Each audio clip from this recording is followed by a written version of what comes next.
Hello, everybody, and thanks for joining us for this special live session. I'm Itzik Amiel, and we're here with a weekly Switch interview series, Switch It On, where we talk to smart and talented people about how you can switch on your practice and even your life. And I think you're here for another treat. So you're invited if you see it right now. We are live, and I see all of you joining. So thank you very, very much. All of you already joining. If you see us, just join. Tell us who you are, where you dialing from, what's your name. We want to know. And remember, that's the best exercise you can do for your own personal brand, that all the community around the world to know who you are. So please join us. Please let us know who you are. Because today we're going to talk about creating a high performance team. Now, or in other words, learning the secrets, pitfalls, and real talk for professional leaders. And I think you here said to retreat because you'll see how wonderful guests I have today. And I really look forward for this insightful episode and to learn by myself more things about this title. Again, feel free to type in the chat under the video. Let us know who you are, where you're dialing from. And of course, as always, if you have a question during the session, do that as well. Write it down because I would love to bring your question to our guest. Now, I have the honor to have this live session with a top expert.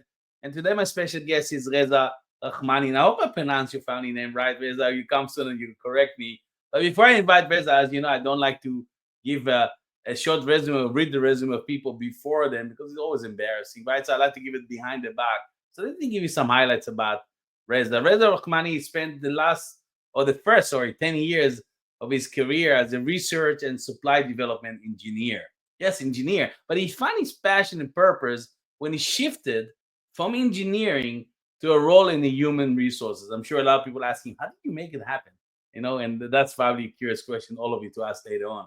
As a senior HR generalist, as an automotive fuel cell corporation, but then Reza managed recruitment and onboarding and leadership development and went on to become a certified executive coach. Reza was honored to receive the prestigious Prism Coaching Award from the International Coach Federation, the ISF, as the national level in 2016, and again at the international level in 2017 for his work co-creating a culture of coaching and development. Reza has coached leaders in many industries, including technology, automotive, hospitality, professional services, and many, many more. And I can go on in Reza, and I know he doesn't like me to read his resume. So let me bring in Reza on with me and welcome Reza, and thanks for joining me. Thank you, Itzik. Super excited to be with you today, and thanks for that generous introduction. I'm excited to dive into this conversation and get to know some of the people on the call as well. Thank you very much. I always feel guilty, reading it, because I always help people reading mine. But I hope I didn't do injustice because I know there's so much more to share. Will you share with us today? But first, thank you very much for having you here, for your time. And I think a lot of people never heard a lot of things you're going to share with us today. So again, a very much a treat also for myself to learn new things. But with your permission, Reza, let me set the stage for our conversation. If I ask each one of you there that listening to us right now, what's differentiate high performing teams in your practice from regular team? How will you answer this question? See, as a mentor and trainer for many leading professional firms worldwide, I have had the immense pleasure of helping professionals reflect, grow, and succeed in building their practice and career. But that experience had afforded me a unique understanding of the environment and the characteristics that nurture a high performing team within firm. This is exactly what we want because ultimately your team performance depends on the group ability within your firm to excel as a teamwork and collaboration, as well as fostering a culture of trust, innovation, accountability. And the importance of strong communication and cooperation is in high performing team cannot be overstated. As you're probably going to hear today, and I hope you all agree about it. And these capabilities are what drive exceptional results, really enabling the team to adapt, to learn, not to be stubborn there and fixed mindset, and to grow together also in your practice. So can you do it right? If you think about all the things I'm just mentioning, can you do it right? What is the right practical step to really to invest in your team building and develop the firm to help you and your firm to really unlock the full potential to achieve lasting success? That's exactly the reason for this special session with Reza, because I know you're going to have so many insight here on the practical way to do it, not just the end result. And to help answer this question and get more again practical insight on building high performance team, and actually even convince you that everybody can do it if you just put attention to it and they will follow what Reza will share with us today. So let's dive in, Reza, directly in the subject. And the first question that comes to mind is also many of our viewers, I'm sure, when I ask you as well, tell me about more. How did you get into? You were an engineer and suddenly executive coaching. I mean, come on, man. What happened? Yeah, thanks. It's again, and by the way, a lot of points that you highlighted so resonate, and obviously we'll dive deeper into that. But in terms of my journey, so I started my career. The reason why engineering, growing up with immigrant parents, the career options are very well defined for you. So when I grew up, the first choice was a doctor, then it was a lawyer, then accountant, and then engineering. And I couldn't wrap my head around any of the other subjects. I really was not good with languages and so on. So I was like, the law isn't it. I was bad with biology. So I landed in engineering through process of elimination. And I like the problem solving aspect of it. I liked, sinking deep into complex issues, working on green energy at that time, fuel cell cars. It was a joint venture between Mercedes-Benz and Ford Motor Company. So I like that it was, sort of making an impact in the environment. It was cutting edge, but I wanted to have more impact on people. And through various engineering roles, or when I even went on to procurement and supply chain management, I felt like I wasn't having that kind of direct impact. A lot of times, at the end of the day, I would ask myself, well, what did I do? And, it was like, okay, well, I worked on this project that maybe in 10 years from now will have some really great outcomes, but I wanted more of that immediate gratification. So I took a lot of trial and error. And the reason why I went to HR, I had a good relationship with the head of HR in that same firm when I was first hired as an engineer. And he was willing to take a chance on me because I had no professional training in that. He mentored me. He was a certified coach as well. And he asked me if I would be open to coach training. And I was always big on personal growth as an engineer. I was always sort of the confidant in my circles, the coach that people would go to, but I hadn't claimed that profession. And the first module in coach training, I fell in love with it. I was like, this was the profession. I just didn't know what it was called. And then long story short, once I kind of learned about it, I started to really kind of dig deeper. And the rest is, as I say, is history. Thanks for that glimpse to your life. I mean, again, it's not the subject of today, but again, encounter with another human being can literally change all your life and all your career path. So, that's why I always say people pay attention to the people come to your life. There's no coincidence. There's a reason for everything, and then you just paid attention and let it where you are. And the second thing, just a little reflection, knowing you, meeting you, you're not a typical engineer, Reza. So even people went 2 years ago probably knew you're not going to be an engineer to the rest of your life. So thanks to all of you joining us again. We are watching you, but let us know who you are. Tell us in the chat. And again, come say hello. And if you have a question for Reza, make sure you type in as well, because I want to ask your question.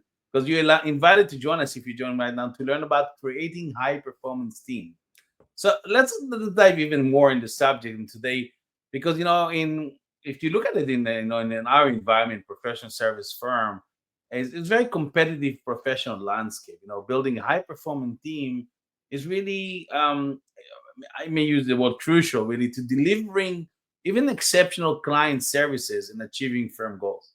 But before we discuss strategies, Reza, I'm curious about your perspective, because you worked with so many teams, and now dealing with high stress area like law, like accounting, like all those areas. And in order to create really high performance team, my question to you is, what's the secret sauce, if you want? What are some common traits of teams that you saw that really stand out as high performance? Yeah, listen, from my experience, like you said, I work with a lot of poorly performing teams who've had challenges when they brought me in, and also teams that were kind of going good to great.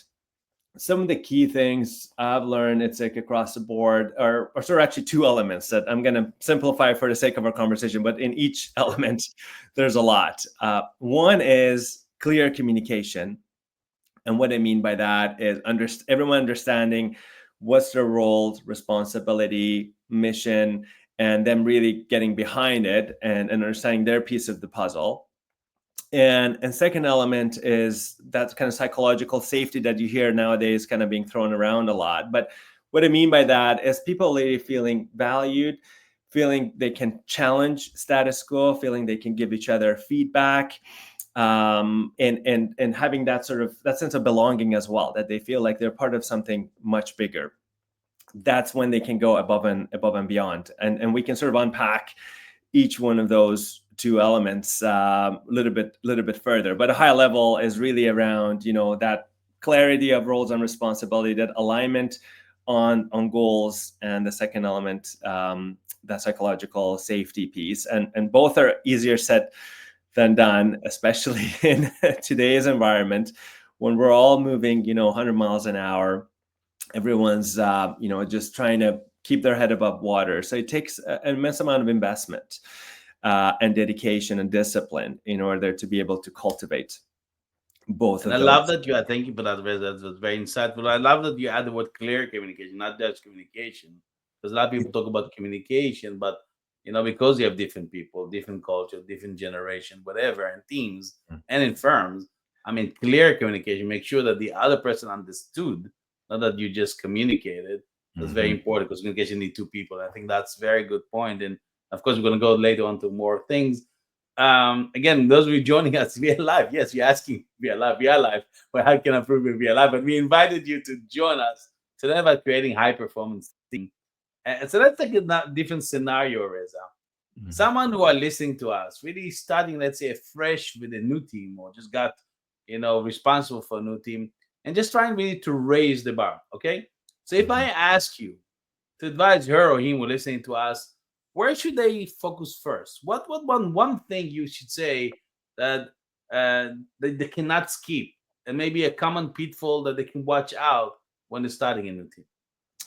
Yeah, I'm going to go back to around that clear communication, because that's Sure. so key. I would say when their new people are joining the team, that onboarding process is so critical. So people Mhm. really understand what are the expectations of them in terms of quality of standards, responsiveness when it comes to clients, even the hours, the work ethic that's expected. That's essentially, the culture that we set. So being really and understanding, like you said, we have so much diversity nowadays in our workforce. So you might feel like you're actually clear around sharing something. You might feel it's assumed, but unless you verify that people are really 100% understand it, and they can ask you questions, and they don't feel they're being judged for not knowing some of those sort of quote unquote stupid questions and whatnot. That's going to be the key to be able to hold them accountable later on when it comes to delivering on those results. A lot of times people come to me and say, well, I don't understand, my team just they're not following through what they said they're going to do. I'm like, well, how clear do you think they actually understand what they need to deliver on? And when we break it down, a lot of times they felt like their assumptions that they're making, either about the level of competence of the team, the skill set that they have at this point, or also around the outcomes, what kind of quote unquote success looks like in terms of deliverables. So I think really slowing down and spending time with each individual to really get that, and also collectively as a team, how do we want to function together? What does success look like as a team, not just individual level? Those two, I would say, is going to help to raise the bar when it comes to team performance. Thank you for that, David. When I'm listening to you, actually reflecting to my own, of course, practice and career, and I have a feeling, and maybe I'm wrong. I'm just putting the question. You don't have to answer it. I have a feeling like a lot of people who join firm, especially professional service firm, already high performance the day they join. And I think the Yeah. only thing happened because they don't get the recruitment, the retention process in place. That nobody can take care of them. Nobody give attention. I think they just decline and become worse than they came. So it's very big. I have to pick them up, but I think they're coming already motivated, eager, want to prove themselves. And Yeah. instead of just taking it the momentum and accelerating, they become a high performance team, find the right team. Yeah. In many firms, they're just making them so miserable. So when the time comes and we want to build a high firm, they have no motivation. Is that 100%. crazy what I'm saying, or makes sense? That makes a lot of sense. And again, kind of going back, there's a lot of stats on this now. That first 6 months when a new team member joins is so crucial for their long-term longevity and retention with the firm. because they're really tuning into everything. Is this a culture where I feel like I'm appreciated, I'm celebrated, I feel like I'm part of a team, or do they just treat me as another sort of, if you will, cog in the wheel, right? Am I being valued for who I am as well, and my strengths? Am I getting feedback on what I'm doing well, or areas where I need to kind of improve on? All of those things. So appreciating the individual, that goes such a long way to really mean to keep that momentum, or if not, actually kind of go one step above when they come in. Right. And I'm going to use what you just said to call everybody listening to us. Please check it out. If you are valuable, and maybe it's more than 6 months and you just join, but if you're not valuable, maybe it's time to move on. Go to a place that is valuable and you can be part of a high performance team. So, I mean, sometimes you don't good to put gas in neutral, nothing without. So, I'm here with Reza Rahmani speaking about creating high performance team. By the way, Reza, how you pronounce your family name right? Oh yeah, thanks for asking. Obviously, it's not a common name. Rahmani. Rahmani. Okay, I should Rahmani. say that Yeah. right. Yeah. Rahmani. And we wanted to say actually those of you joining us again, but if you're interested in learning more about Reza and his work, of course, we cannot cover everything in 30 minutes together. Of course, you're always very much encouraged to connect with him on LinkedIn or check his website, elevate elevatedtalent.ca. Elevatedtalent.ca is Canada for CA. And go there, check it, connect LinkedIn, and check more things you share with you. I'm sure you'll find him very wonderful person, human being, and authentic as I do. But if you want to make sure you never miss one of our weekly Switch On's interview series, of course, again, follow me on LinkedIn and go to the Switch Hub website. You can sign up, get my business development strategies and tips, and you can be added to an email list where you get regular reminder about fantastic guests like Reza today. So that's the way you don't miss any of these things. So let's continue about the insightful topic. I don't want to steal your time creating high performance team. Now, it's not a secret is that the professional services world in general, and the legal world very much in particular, can be intense. Based on this assumption, and again, there are people I know nodding their head right now, absolutely. My question to you is that many of our viewers are curious to get an answer because I know we're struggling, all of us, with that. But what are some practical ways that people listening to us, leader, can really keep their teams motivated and connected without risking the burnout that's coming more and more and more, definitely after Corona time and the work and life balance?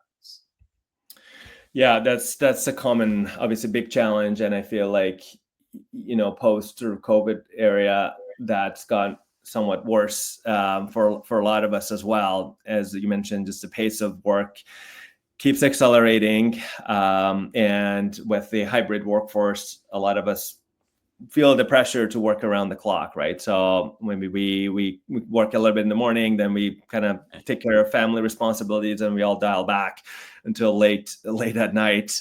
Even if you're in the office, sometimes people who go in the office, they feel like meetings take up most of the time. So then they feel the urgent need to, again, get back on the computer, respond to emails and everything. So I think 10, 12-hour days sometimes feels quote unquote normal. But like you mentioned, it's not obviously a sustainable way of leading. So few things I've found from my experience. I'd love to hear it's like again from your work with clients. One is, I think, around motivation, really sharing the why behind the ask. A lot of times if people feel like what's the bigger reason, what's the impact that they're having, in terms of the work that they do, they're going to be willing to go above and beyond of what's required of them. So explain a little bit of context about what you're asking when we need of individuals. But just around that burnout, addressing the burnout piece, I mean, there's really no sort of magic formula. One is creating boundaries. As leaders, we lead by examples, right? So people look up to us, our teams look up to us about how we show up every day. So if you're on your computer late at night, like at 10 p.m., 11 p.m., sending emails, you're setting an expectation that you need others to do the same, whether that's intentional or not. So that's something obviously you want to think about. You might say, with our firm, people get paid a lot of money, so that's expected. Sometimes when it comes to crunch periods, they need to work really late hours to meet the milestones. That's fair enough. But if that becomes sort of the go-to everyday habits, you want to be mindful of that, because after a certain point, as we say, it's a marathon, not a sprint, right? So at some point, people are going to feel burnout and their tanks are going to, get really low on gas. So being mindful of how, as leaders, we approach work. And do we take our breaks? Do we go for lunch? Actually, if we're in the office, do we eat in front of the computer, or do we take that time to go around and connect with a couple of other individuals? So in terms of the rituals that we create in the office, do we celebrate wins and successes? A lot of times, again, we're high performing organizations a lot of times, so as soon as we hit one milestones, we're on to the next one and the next one, which is great. But rarely I find people pause and look back about, listen, this is how far we've come. Can we just take a moment and celebrate that? Can we go for lunch as a team, or go for drinks after work? I think those micro sort of moments really go a long way, so people feel kind of the fuel, if you will, to continue working on those areas more longer term. The other one I find is just having those regular check-ins, whether if it's team meetings or one-on-ones. How are you doing? What's working well? What's not working well? Asking for feedback. That's a great way to know, first of all, people feel like and appreciate it, that you care about, that they have a life outside of work as well, and their emotional well-being. But then also they can give some feedback if there's areas that's really causing a lot of inefficiencies or one, they're working long hours. Then you can do something about it, right? Because if it's not known, you can't really address it. Those are just some key things top of mind that I think is Great. important. I mean, they're very, very much practical ideas. I mean, they help a lot of people. I just want to emphasize the one between the lines. You said one, I think, if that's the right word, I'm not sure. But I mean, leaders, of course, should be example. A lot of leaders don't do what you ask them to reflect about work. They eat next to the computer. They come grumpy to work. So you cannot expect, like the children, if you don't educate your children when they're young, you know what? When they get older, you can see exactly you in the mirror, and you just blame yourself. And people who have children know what I'm talking about. So from childhood, although you never got this education, you never had a leader you're looking up to, you can be the best leader they can look up to. So I think that's one thing. And the second thing you mentioned, which I like as well, is it's I think a lot of things. One thing I cannot teach, by the way, and that's maybe you could, but I could not, is eagerness. There's ability to come eager to learn more, like that every single day, not once in the lifetime, not coincidentally, but every single day you want to learn more, because there are people who have different disciplines. So if you are come from a humble position, that you're able to learn from everybody, now you give the position you're part of a team and not kind of one leader and everybody else is just reporting. And I always say to people, if you are not scared to come to your boss, to come with the idea that they may fire you, you will never be successful. Because when you take this risk and you do it, most probably you thought about it 10 times more, you come with brilliant, much brilliant ideas, and most probably they're not going to fire you, they just celebrate you, as you said. So I think, and that's where people don't want to take it, because they fear that they come a stupid idea, or most probably you shouldn't do it because you'll get fired. So I think this is between the lines. And again, this is where you do it. People just, a lot of people, I heard of you, they'll copy you and they'll be like you, but not copy the wrong people in the team, because then they'd run everybody down. Even if there's somebody amazing there, they will not be able to be seen. So I like everything you said. And I think it's very practical. People listening to us, please write it down. Go do it with your team. It's not theories what Reza share with us. The thing you could do and see the result right away, and you probably want more after you do that. So let's continue about talking about creating high performance team. And Antonio, you mentioned many times in our conversation about feedback, or creating a culture where feedback flows and everyone feels accountable. But we know, Reza, and I think you probably will agree with me, that can be tricky. So help us out, help our listener. How can leaders who listening to us right now make feedback feel more constructive, and accountability feel shared and not the opposite? Yeah, that's a great topic. I mean, we have half day, full day workshops just on feedback alone. But yeah, a few key things around feedback. Again, I'm going to go back. This sounds like a bit of a broken record, but again, leading by examples. This is no kind of big secret here. So as leaders, first of all, are we willing to model vulnerability? Are we willing to ask for feedback?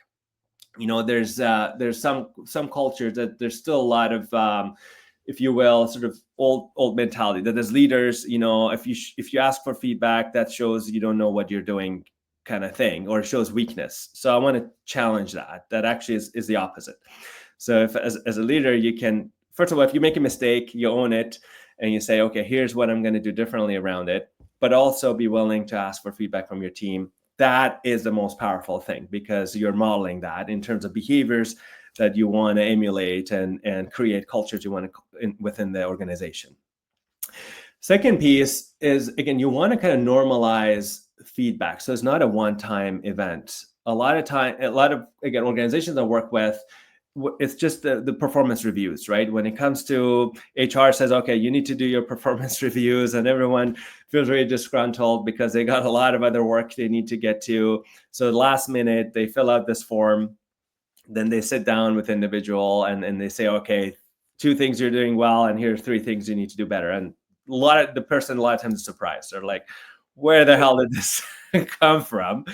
I spent this whole year working with you, and now you're telling me, and this is, by the way, here's your rating because of, things that maybe you did well or you didn't do well. So, and that's why you don't going to get a raise in your salary. That's how exactly you don't get a raise in this cycle, right? So that's terrible, right? That you talk about killing motivation. That's the perfect recipe to do that. So a lot of times when it comes to that performance review, nothing new should be shared. It should be just in terms of, hey, like, we've talked about this. How are you doing around those areas that we talked about? What kind of support you need, and what's sort of next? That really should be the conversation around that. So you want to make it part of the cadence of everyday or weekly, at least, approach. So, after kind of a key file is closed or project is closed, having those type of debriefs, say, okay, what went well here? What can we again build on? Let's also unpack some things that didn't go as well, not from a place of blame, but more from a place of, hey, good to great, sort of constant optimization. And then you can sort of brainstorm. You can own your parts of it again, and other leaders or other team members also kind of taking ownership of their piece. But there's time as leaders we need to give direct feedback. So I don't want to undermine that. When it comes to giving direct feedback, preparation honestly goes a long way. A lot of times as leaders, we show up and we just say kind of what we think is on top of mind without any sort of intentional practice. And you say the wrong thing, and all of a sudden now you got to backpedal, like, because having the unintended impact. So you want to tie feedback to behavior as much as possible, not about someone's personality. So for example, if you say, hey, like, I noticed that you were lazy around this, or you were rude, or you had an ego. These are all judgments that we make. And by the time we do it a lot as human beings, we're always making judgments in our head or when we talk with others. But when it comes to giving feedback, you want to be as clinical, if you will, is kind of the right word, like as close to observable behavior as possible.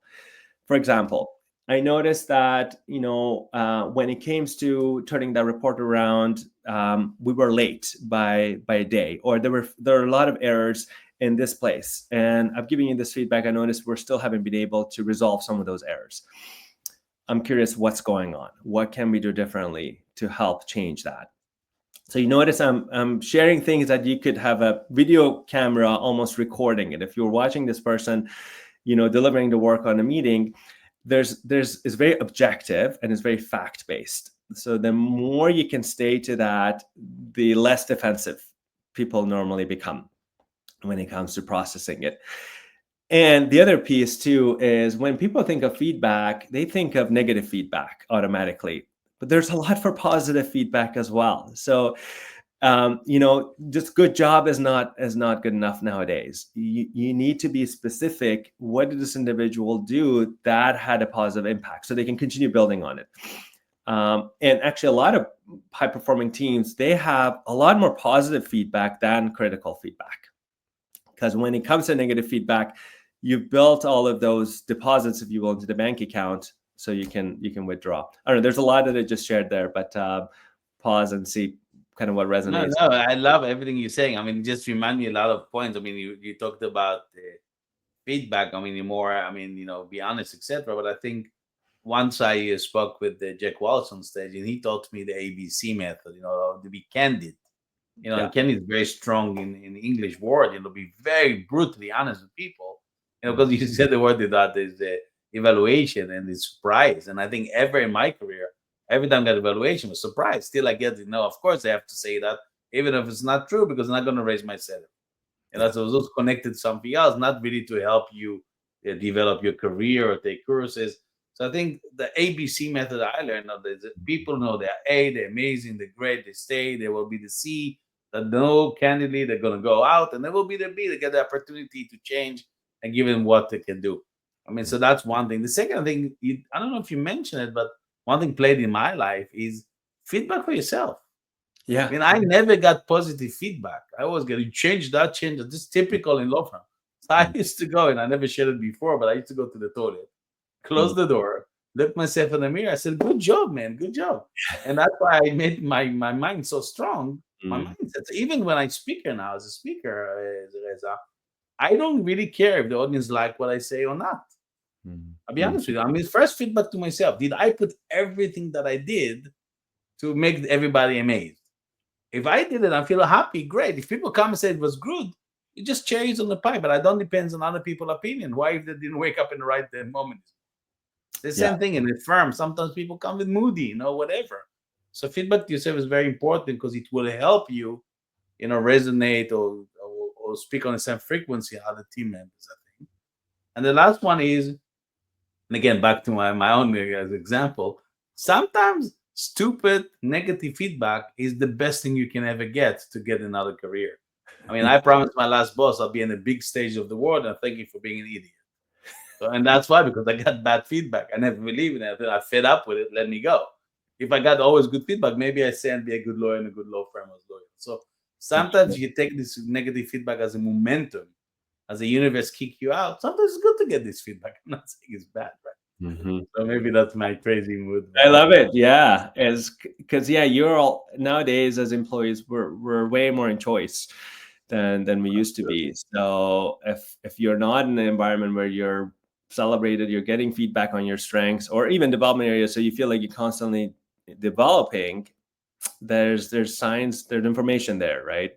That maybe there's a different path as well. absolutely. And that's exactly the message to those of you who are feeling you're standing still. It's time to move on. There's a lot of people who would love to have you as a loyal employee. So Mm-hmm. if you follow this insightful episode, we explored really the essential components of building high performance team within your firm. But let me summarize some key takeaway to help you accelerate the process that taking action with my conversation with Reza today and before. Further, strong leadership. See, effective leaders in law firms guide with confidence, encourage open communication or just a clear communication, and inspire the team to push boundaries while providing necessary support. Number two, collaboration and trust. Let's talk about it a lot, but high performing teams thrive on collaboration and mutual trust. It encouraging diverse perspective, innovative problem solving approach, etc., etc.